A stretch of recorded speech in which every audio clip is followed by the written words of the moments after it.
Myanmar यानी Burma से किसी ने पूछा है, मुझे फोहश फिल्में देखने की आदत पड़ गई है, क्या ये ज़िना के ज़ुमरे में आएगा? मुझे बहुत पशेमानी भी होती है, मेरे लिए दुआ भी कीजिए और कोई हल बताइए।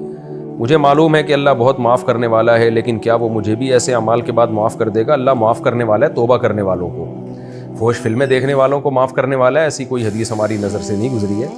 बल्कि बुराई करने वाले के बारे में तो अल्लाह ने धमकी दी है, इन्नल्लज़ीना यक्सिबूनल इस्मा सयुजज़ौना बिमा कानू यक़्तरिफ़ून। जो लोग गुनाह कर रहे हैं अनक़रीब उनको इसकी वबाल पड़ने वाला है। अल्लाह हम सबको बुराइयों से बचा के रखे।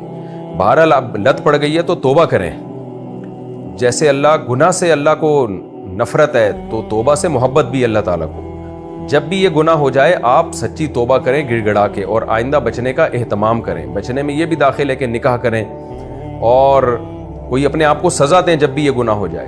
तो इस बारे में जो डॉक्टर हैं, जो नफ्सियात के माहिर होते हैं, वो भी अच्छा गाइड कर देते हैं। किसी माहिर नफ्सियात से भी रब्ता करें कि भाई मुझे ये फौज फिल्मों की आदत पड़ गई है, मुझे कैसे छूटेगी। अल्लाह वालों से रब्ता करें आप। अगर जिस इलाके में आप रहते हैं वहाँ कोई बुज़ुर्ग हैं, नेक बुज़ुर्ग हैं, पीरो मुर्शिद हैं, नेक सुन्नत के इत्तिबा करने वाले हों, दो नंबर ना हो। तो इसमें दो नंबरियाँ आजकल बहुत आ गई हैं तसव्वुफ़ में। तो किसी ऐसे शेख से बैत हो जाएं।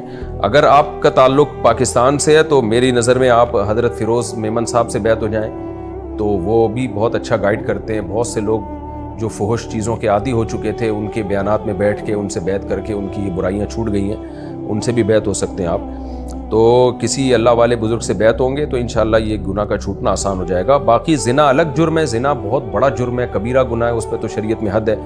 तो फुहश फिल्म देखना ज़िना के ज़ुमरे में तो नहीं आता, लेकिन कम गुनाह भी नहीं है, ये भी कबीरा गुनाह में आता है फुहश फिल्में देखना। तो इसलिए तौबा करने की कोशिश करें, इस बुराई को छोड़ें।